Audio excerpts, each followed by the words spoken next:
It's Tuesday night in the last week of August, and the nights are closing in. As the sun sets on the training grounds here at Slashers GAA Club in Longford, the team is gearing up for the final round of the round-robin matches. The squad are having an intra-squad scrimmage, which provides players with an opportunity to apply the skills and tactics learned during their training sessions. Liam Keenan is the Slashers manager. Liam, your season so far, how has it gone?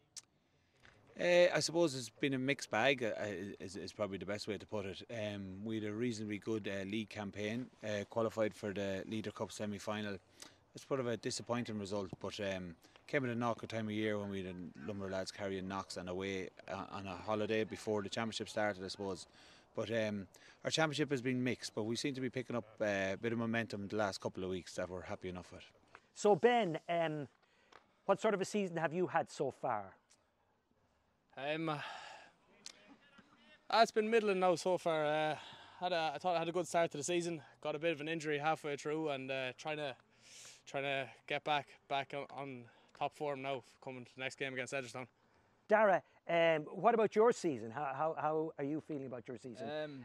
You were man of the match for some people anyway last weekend. So how's your season going? Probably got off to a slow enough start. We lost games that we thought we could have won. Yeah. I suppose last week kind of gave us a bit of confidence now. Very good. Forward. But yourself personally, how well are you playing? Are you playing well or? Coming into it a bit, I suppose. Right. Last weekend, an opportunity missed, or are you happy to have got the result you got in the end? Well, if you had asked me at half time, we would have been delighted with the result we got in the end. We were under a bit of pressure for 5 or 6 minutes to the end of the first half, and luckily half time came at a good time for us. But we regrouped well, and the lads put in a very good performance in the second half. And we might have been slightly disappointed not to get the win in the end, but all in all, I think a draw was a fair enough result. We were happy enough with it. Kevin Hughes, seen here with Kieran Dalton, has been associated with the club since he was a young player and is now on the executive committee. Already, we've got to the league semi-final. We're beaten by Kilo in it. In the championship, we had 2 defeats, but we had a good draw against Tramard.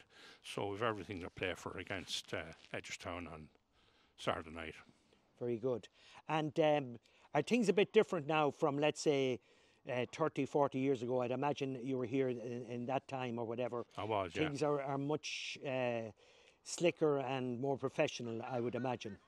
They were, but they were professional that time as well. I think at that time, I think we won 3 championships in a row, and we had really upped the standard from the previous years. Your thoughts on the weekend coming? So it's a 50-50 match. Like Edgerstown beat us handy in Ardagh 2 years ago in the championship, and we beat them last year in Carrick-Edmond. So it's 50-50. Yeah, it's a championship match, or Oh, very much so. Very much so. Straight knockout match. Yeah. In terms of the other side, the other table, any comments on that, or it's probably more of a done deal there, is it? It is, but I think Rathline play Columkill for 3rd and 4th place. It's a done deal that way. So I think Abilar are gone. Yes. So the other the first 2 places are already decided. Yes. But I think Kilo have won the division, Mullinlock are second, and the 3rd place is between Rathline and Columkill. And looking forward to next weekend, a sort of a crunch weekend for a lot of teams. How do you see yourselves? Well, it's a big weekend for us because we're in a game against Mostyn where the winner takes all nearly. A win for us will guarantee us a place in the quarterfinals, and that's what we're looking for. And the lads are preparing very well, thankfully. Despite the encroaching darkness and the slight nip in the air, the squad's enthusiasm remains unwavering, and why wouldn't it, as the final round of the round-robin matches holds immense significance for the team's journey in this year's championship. It's good night from me, Mick Conlon, here at Slashers Training Ground in Longford.